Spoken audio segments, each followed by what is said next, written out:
Welcome to Royal Randwick Racecourse here in Sydney, Australia, the home of next month's Everest, featuring, of course, the Hong Kong superstar Ka Ying Rising. To speak all about that, coming up on this week's show, our special guest is multiple Group 1 winning rider and former Hong Kong jockey Glyn Schofield. We'll have him, plus much more on this week's edition of the Hong Kong Racing Show.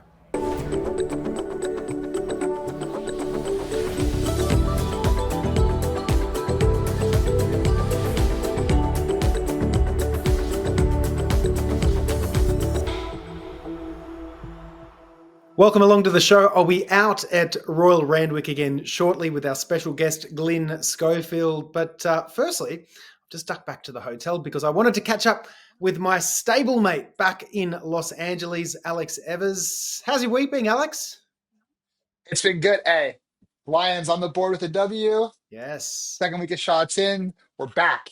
We are back right now. It feels so wonderful to be back. Brownie, you got a little bit of the Everest thing going on. You're in a different hotel room each week.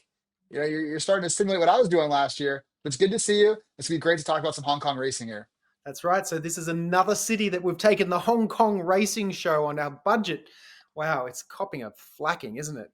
Hopefully we've got some money for the rest of the season. But yeah, we'll be out at Royal Randwick again in just a few moments, catching up with Glyn Schofield, which is going to be really exciting. Looking forward to catching up with him. But we have got plenty of news to get through firstly. And here's what's making news.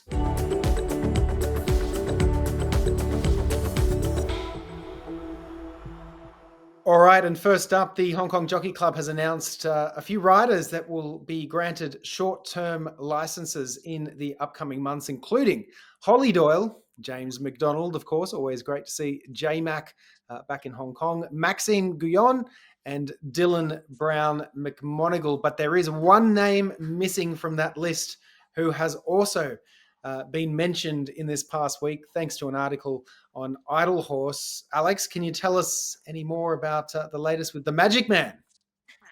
Yeah, it's not official yet, but it's looking like potentially Joe Moreira is going to come back to Hong Kong and be a Yes. stable rider for Casper Founds, which would mean he's going to ride the majority of his horses, and he'll get the freedom to kind of grab some other rides if Cass doesn't have a horse in that race. Speaking of which, Casper, what a night at the Valley, 4 dubs. That's a tremendous night. He probably backed himself in the Trainers Challenge as well too there. But potentially Joe Moreira, Zac Purton, Holly Doyle, James McDonald, all those with the likes of Bowman the months coming up into Hong Kong could be absolutely insane as far as jockey competition. And again, with the handicap, the Happy Valley, everything like that, it's going to make Hong Kong racing just something to really watch for the next weeks, just to see some talented riders riding equal weight horses. I can't wait to see it. Yeah, it's going to be sensational with all those world-class riders between now and Christmas, and of course with International Day coming up in mid-December as well. And I guess while we're on news about jockeys, Ellis Wong riding really well. He had that double with Casper early at Happy Valley on Wednesday morning, our time Wednesday night. And speaking of Wongs, Brittany Wong, she's finally outridden her claim. Well, not finally. It didn't take her all that long, but she's ridden 20 winners now, and that claim gets reduced from £10 down to £7. She's been riding really well, Alex. Absolutely. And it's interesting because they've got to ride a certain amount of winners to lose that claim, and then they get approved to ride Happy Valley. So she's still waiting her approval to ride Happy Valley, much like we should do down the hill at Santa Anita. I think there's you should have some level of experience as an apprentice before you get to ride on those more treacherous and more demanding courses. But it'd be great to see Brittany out there at the Valley as well. And I know the fans would be pumped up to see her ride around the city triangle. It's not really an oval, it's kind of a triangle, I guess you'd say, right? Yeah. Was it the city circuit? City circuit? I like that. I like inner city circuit, city circuit. We'll go with city circuit. I think they refer to it as the city circuit, but yeah, that would be awesome. Is she any? So who do you think are the local riders that are going to be locks for IJC this year? Oof, it's early, and so what's going to be interesting is it's going to be really tough for the local riders to get in with J Mac and Doyle and all these guys coming over and taking mounts. So I Yeah, think that's going to be something to watch right now. But right now, it's looking like what Bedell, Purton, yeah, Bowman, the three, maybe Teaton get in the mix so far. I don't know. There's a lot of lot of racing left to go to get to the IJC qualifications, but yeah. again, something really fun to look out for, and maybe we'll see the Italian Panther as well over there for IJC. Oh, I love that. What a he just Umberto just keeps producing a laugh a minute, doesn't he? Gosh, Absolutely. legend. All right. Well, speaking of riders, it's probably now a good time to cross back out to Randwick, where we're caught up with a former Hong Kong rider, someone that rode there for 4 or 5 seasons in around 2004, I think was his first year. Mr. Glyn Schofield, and his son has since been there as well. Chad Schofield's ridden plenty of winners in Hong Kong. I thought it was a good opportunity to catch up with him, Alex, being in Sydney, and of course with the Everest coming up in his backyard and at Royal Randwick, where he has had just so much success over the last decade or so as well. I know that you've been following Glyn's career for quite a while, haven't you? Yeah, not so much. More of Chad actually, because I didn't get into the Australian scene for quite a minute. Like I started with Farlaugh when I was a little kid, but then took a little hiatus, and now we're getting back into it. But I can't wait to hear what you guys have chatted about and get some insights onto Randwick and kind of what to expect over there. Yeah, well, all right. I'm going to put my skates on and run back out to Randwick across the road and catch up with Glyn, and we'll be back in a moment. Here at the world famous Royal Randwick Racecourse in Sydney, Australia, with a world famous jockey and former Hong Kong rider Glyn Schofield. Glyn, how are things? Henry, good, thanks, mate. Great to see you. You've been retired now for a little while, haven't you? Yeah. How's retired life? Retired life's a little bit boring. There's 48 hours in a day when you've got nothing to do, but obviously the carnival's up and amongst us now, and of course the Everest is a race on everyone's lips, and it's really exciting to have a champion like Ka Ying Rising in the country. So interesting to see how he lands. Yeah. And yeah, the race will take on a new perspective with a really top line international horse. Absolutely, it will. And I want to talk to you about Ka Ying Rising, the headline act, in just a second. But before we do that, can you set up the day for us? You've ridden in a bunch of Everest and on Everest Day here at Royal Randwick. What's it like? What's the atmosphere like, and what's it like for a jockey? Yeah, Sydney racing's taken a renaissance with the Everest. It really has attracted got the attention of the public, and it's sell out every year. It's shoulder to shoulder everywhere you look. When you're riding on the horse and you're walking down out the enclosure and onto the track, it's just a sea of people, and of course the atmosphere is electric. You don't usually hear much of the crowd when you're riding, but I think Everest Day is something a little bit different. Right, and of course you've ridden in all the big days in Hong Kong as well, International Day, Champions Day and all that kind of stuff. From a horse's perspective, I guess, is it different here in terms of noise and atmosphere as it might be at Sha Tin with 90,000 people? Yeah, at Sha Tin it's more of a hum and a buzz, whereas here it's a lot more noisy. The crowd's a little bit more party central rather than betting central. But you know, it's a great atmosphere. The horses seem to take it, you know, they're seasoned campaigners, they seem to take it in their stride. It doesn't really seem to upset them too much, and of course there's a lot of outriders on track as well. So if a horse gets a little bit toey, they can always go down to the start with a mate.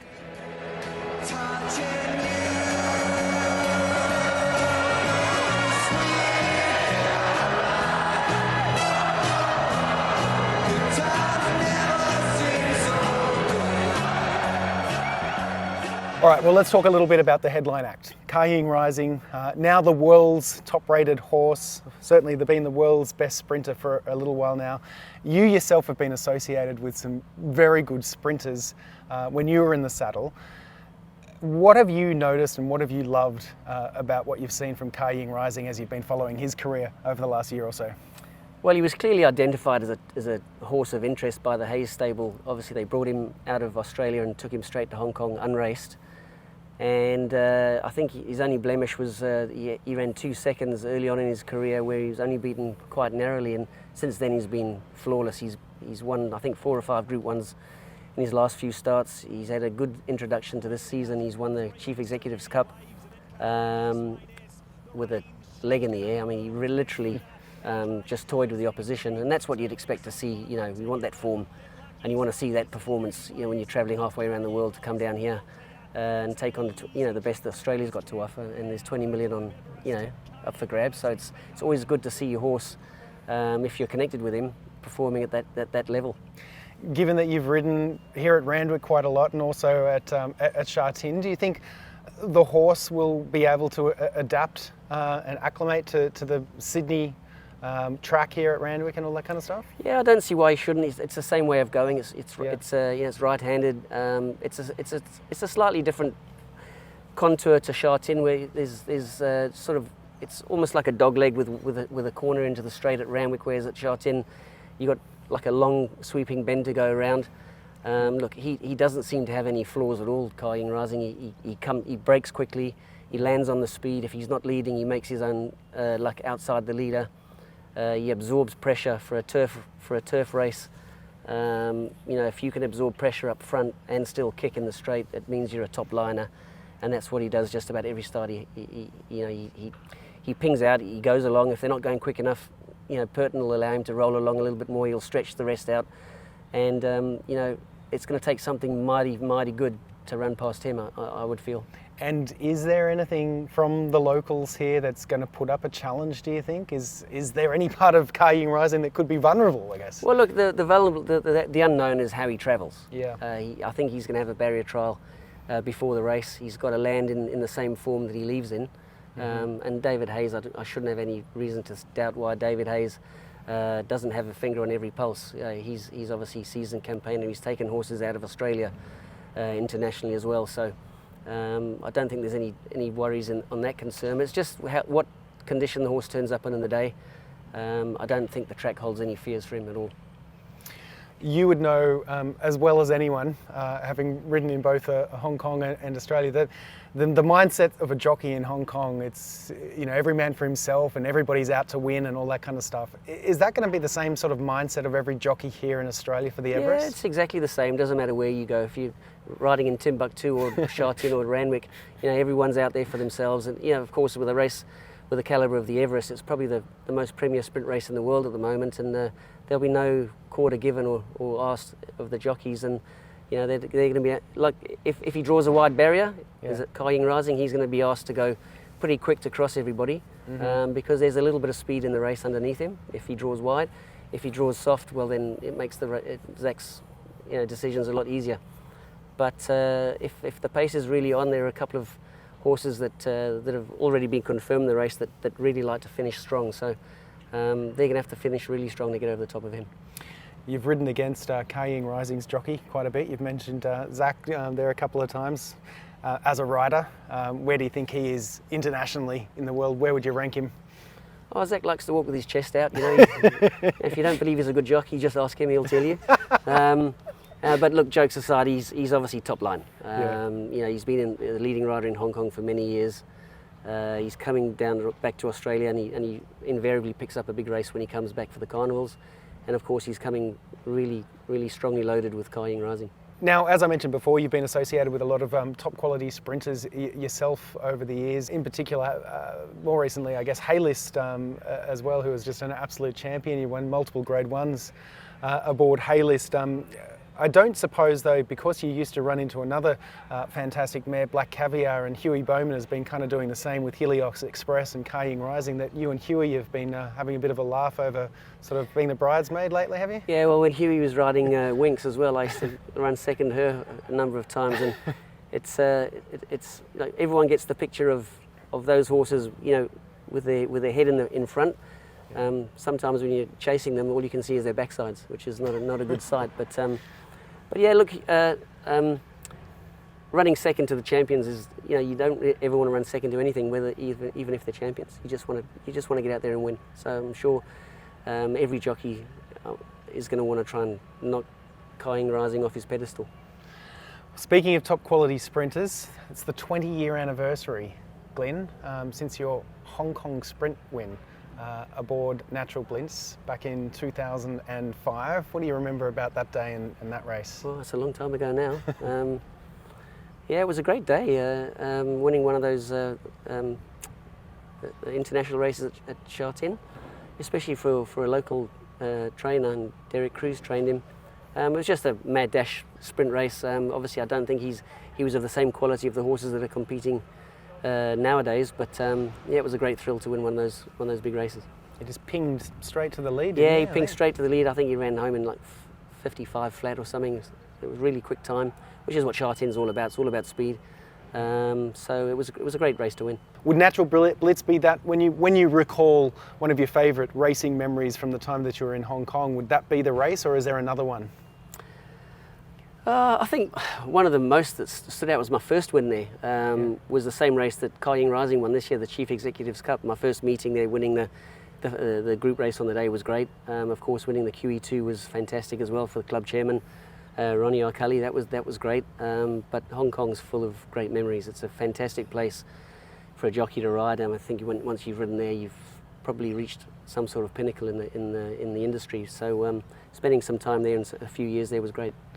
And when you did get to Hong Kong too, you were riding against like some of the creme de la creme of international jockeys from around the world, whether it be like Gerald Mosse or Douglas White. I think Darren Beedman might have been there at the time, and plenty of others. How much did that time there, those 4 or 5 seasons that you had in Hong Kong, competing against jockeys like that, shape you as a rider for the rest of your career? Oh, you've got to be silly to think it doesn't give you an extra string to your bow. You see. You're in a melting pot of all different riding styles and environments that all come into one. So it was fantastic to ride against some of the best riders from all over the world. And there's no doubt that whoever goes to ride in Hong Kong, when you leave, you end up with a more polished rider. Well, Glyn, it was great to take a little walk down memory lane. 20 years since Natural Blitz won the Hong Kong Sprint, but we've got another big sprint race to look forward to here at Royal Randwick in just a couple of weeks' time now. Ka Ying Rising up against the rest of the field here in the Everest, the world's top-rated sprinter. I'll give you the final say. Does he win? And if so, by how many lengths? Yeah, look, I think he does win. As I said, he absorbs pressure, he shows speed. He's going to sit right on the front pointy end of the race. Zac will shake the reins up coming over the rise. There's a little rise at Randwick, so you just want to nurse them over that, and I think if he can find a length or two, he'll be just too good for him. All right, well there you go, you heard it from Glyn Schofield. Thank you so much for your time, Glyn. It was great to have you on the Hong Kong Racing Show, and we'll have to have you back on again soon, maybe after Ka Ying Rising wins. That'll be great. Thanks, Andrew. Thanks, mate. Cheers. Cheers.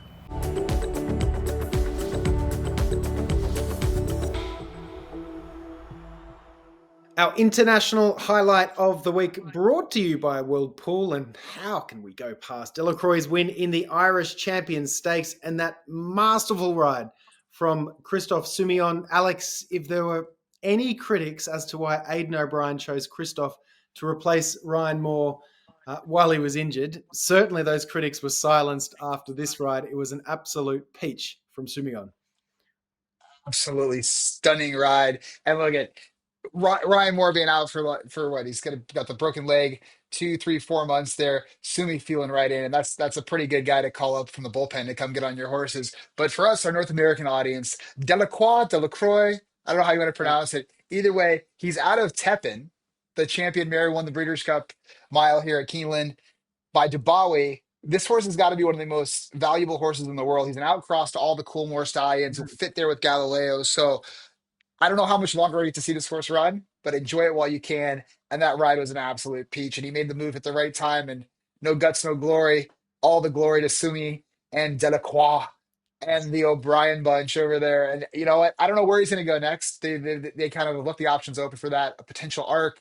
I don't know. For me, he might not be the 2,400-meter horse, but maybe Hong Kong Gold Cup at the end of the season, the 2,000-meter race. I know that's not really a stallion-making race for the lads over there, but distance-wise, it certainly does fit. And maybe the short stretch at Del Mar, the way Sumi talks about his piece is push-button acceleration and the way he quickened in a matter of a few strides. He went from the back to the front. It was just incredible. And I cannot wait to see this horse in person, actually. He's kind of been the ones I've been following over in the UK all season long with that pedigree. So, but brilliant ride by Sumi. What a moment of the week there.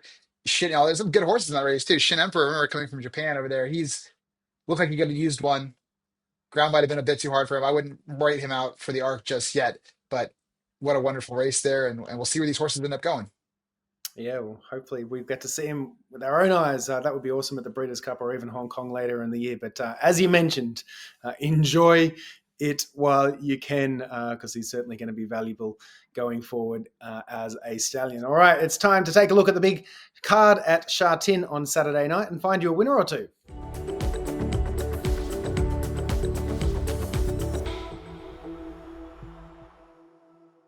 And the feature race at Sha Tin on Saturday night, Sunday morning, North American time, is race 9 of 10. It's a class 2 over the 1200 metres. That's about 6 furlongs.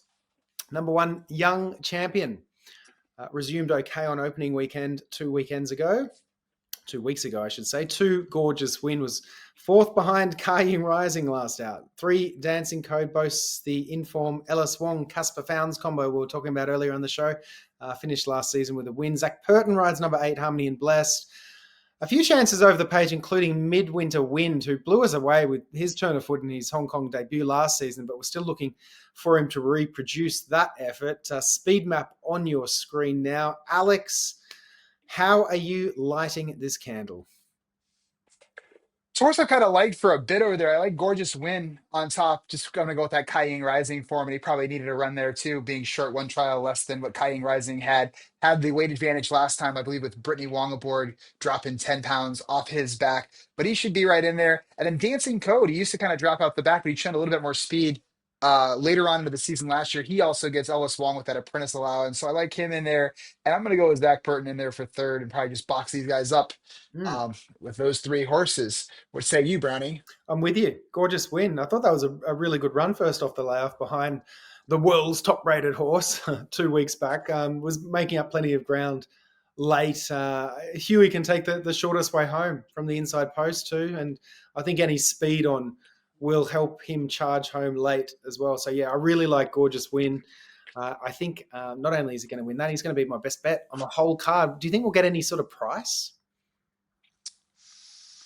I don't know. You got Purton in there and Harmony Bless. Harmony Bless took some money last season too, and he'd run some really good races. So he might take some, but I don't know. That's kind of what I wait to look for too, is to see when the markets open up there on was it Thursday Yeah. or Friday? I believe it's Friday, where you can kind of get a preview of what the odds are. With again, no morning line, but the markets set the odds for you, so you kind of get an idea where the betting public's going. But computer teams over there have been pretty strong too. They were hitting accurate on Saturday night, Sunday Hong Kong time. So the one thing I look at, who lights up brown, who lights up green, and again, this would be a good preview into if Gorgeous Women runs well, it validates that Ka Ying Rising form, but then it maybe bodes well for Lucky Sweyness going over to Japan, who just arrived there for the Sprinter Stakes. I believe that's next week, the 29th. Mm.